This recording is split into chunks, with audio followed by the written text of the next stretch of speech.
मार्च अप्रैल 2020 में जो मंदी चल रही है, इसका जो असर है सभी बिजनेस पर पड़ा है और पोल्ट्री भी इससे बच नहीं पाया है। तो आप जो ये मेरा माल देख रहे हैं, ये मैंने 20 फरवरी 2020 को डाला था, तो आज 21 अप्रैल 2020 हो चुकी है। तो आप ये देख सकते हैं कि मेरा ये 2 महीने का जो है ये माल हो चुका है। तो जिन फार्मर्स ने अपना माल इन्हीं मंथ में डाला था, उनको बहुत भारी लॉस का सामना करना पड़ा है, क्योंकि कुछ फार्मर्स को अपना जो माल है वो 8 से लेकर 10 रुपये पर केजी के हिसाब से निकालना पड़ा। तो आप समझ सकते हैं कि उनका कितना नुकसान हुआ है।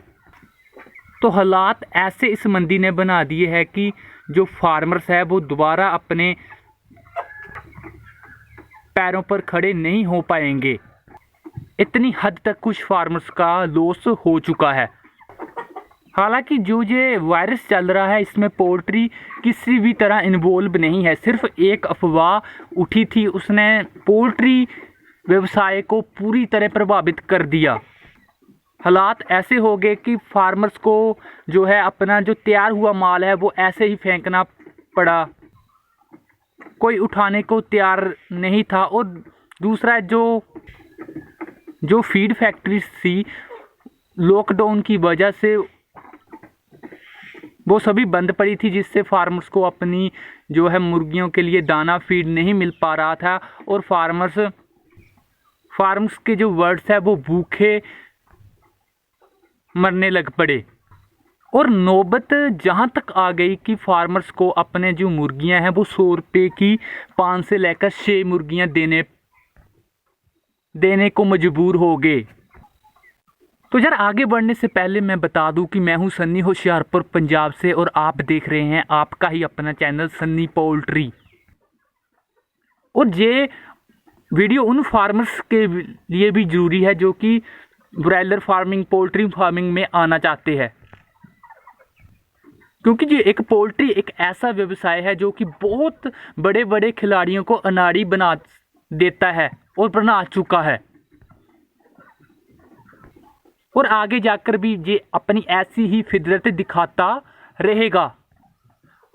और जो फार्मर्स किसी अरे गहरे के पीछे लगकर पोल्ट्री में आ रहे हैं, और या किसी अपने आस पड़ोसी को, रिलेटिव को देखकर ब्रॉयलर फार्मिंग पोल्ट्री में आ रहे हैं, और कुछ फार्मर्स का ये मानना होता है कि जो सेल्फ है अपना माल जो डालते हैं उनमें थोड़ा खतरा होता है, लेकिन जो कॉन्ट्रैक्ट फार्मिंग होती है कंपनी के साथ, जब हम स्टार्टअप करते हैं तो उसमें हमें कोई खतरा नहीं होता। उससे जो है हमें चेक या फिर हमारे अकाउंट में पैसा आता रहता है। तो जी बिल्कुल इस मंदी ने हमें बता दिया है कि ऐसा कुछ नहीं है।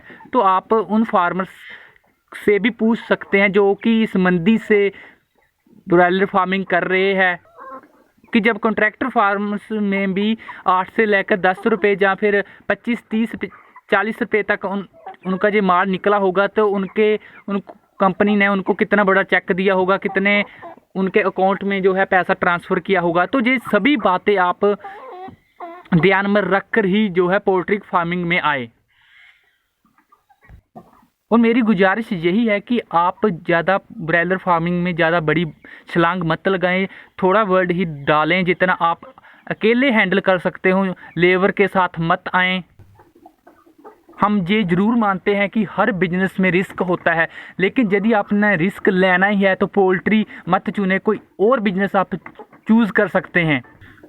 क्योंकि यदि मैं बात कर लूँ कि जो फार्मर का लॉस हुआ है, यदि फार्मर्स जो है 1000 बर्ड्स के साथ ब्रॉयलर फार्मिंग में है, तो उनका जो है इस मंदी में लॉस हुआ है वो फ्रेंड्स 1,20,000 से लेकर 1.5 लाख तक उनका लॉस हुआ है इस मंदी में। तो मैं एक छोटा फार्मर हूँ और अपना काम जो है सभी आप ही करता हूँ, तो इसलिए ही मैं इस मंदी से बच पाया। तो कैसा मेरा सफ़र रहा है आप देख सकते हैं कि कुछ बर्ड मेरा अभी पड़ा है, तो मैं आपको बताने जा रहा हूं कि मैंने इस मंदी का मुकाबला कैसे किया। तो सबसे पहले मैं बात कर लूं कि मैंने जो है 1100 बर्ड डाला था, जो फरवरी 20 के आसपास की ये मेरी ब्रीड थी। और 2 महीने का मेरा बर्ड हो चुका है। 2 महीने में मैंने इनको जो है 70 बैग है वो इनको फीड के दे चुका हूँ। तो 70 बैग आप समझ सकते हैं कि इनके लिए काफ़ी नहीं थे। तो इसके लिए फिर मैंने जो अल्टरनेटिव फीड का यूज़ किया, जैसे आपको वीडियो बनाकर मैंने बता चुका था कि इस बैच के लिए मैंने हरे चारे का, और जब हरा चारा मेरा कम होने लगा था तो उसमें मैंने सूखा चारा, जो गेहूं की नाड़ होती है, सूखा चारा, उसी का सेवन किया था।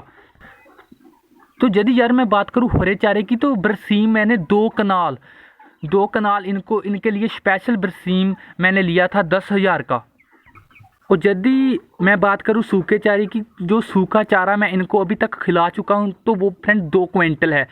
तो मैं आपको अपने फीडर का मंजर भी दिखा देता हूं कि जो अभी भी देख सकते हैं अभी खाली फीडर पड़े हुए हैं। तो और जो इनका जो सूखा चारा है वो ही आपको सिर्फ दिखाई दे रहा होगा। और आपको मैं दिखा देता हूं इनके लीटर के तरफ भी, आप देख सकते हैं कि यदि मैंने इनको सिर्फ फीड ही डाला होता तो इनका लीटर कुछ ऐसा नहीं होता। आप देख सकते हैं ये बिल्कुल आपको घास सा दिखाई देगा इनके लीटर में। तो बहुत ज़्यादा मेहनत की इस बैच के लिए, और 3 टाइम जाकर जो है हरा चारा सुबह, दोपहर के टाइम और शाम के टाइम काट कर लाते थे हम और इनको डालते थे। और हालात जो है वो थोड़े सुधरने लगे।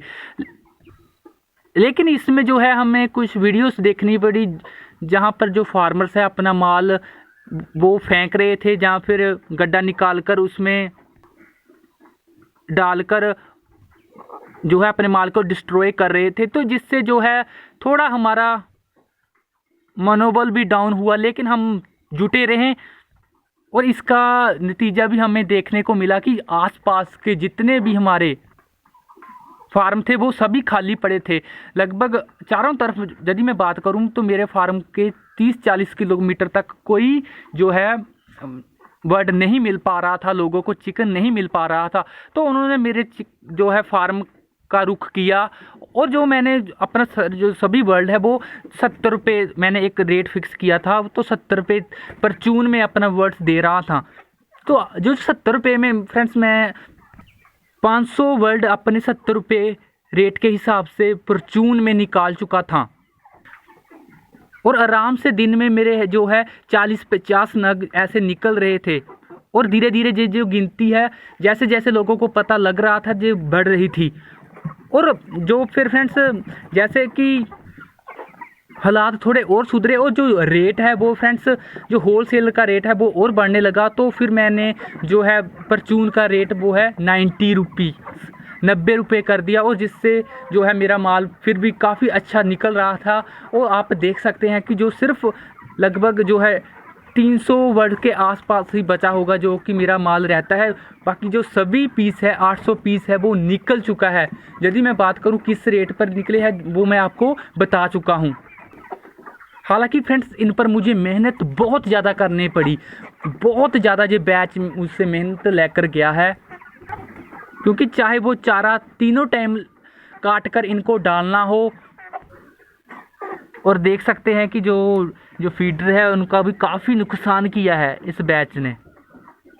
और जब रेट 25-30 रुपये चल रहा था तो इनको फीड बहुत कम हम दे रहे थे, ज़्यादा हरे चारे का ही सेवन कर रहे थे, जिससे क्या था कि इन्होंने एक दूसरे को काटना स्टार्ट कर दिया था। तो फिर यार हमें इनको भी आइसोलेट करना पड़ा, तो वो भी मैं आपको मंजर दिखाता हूँ।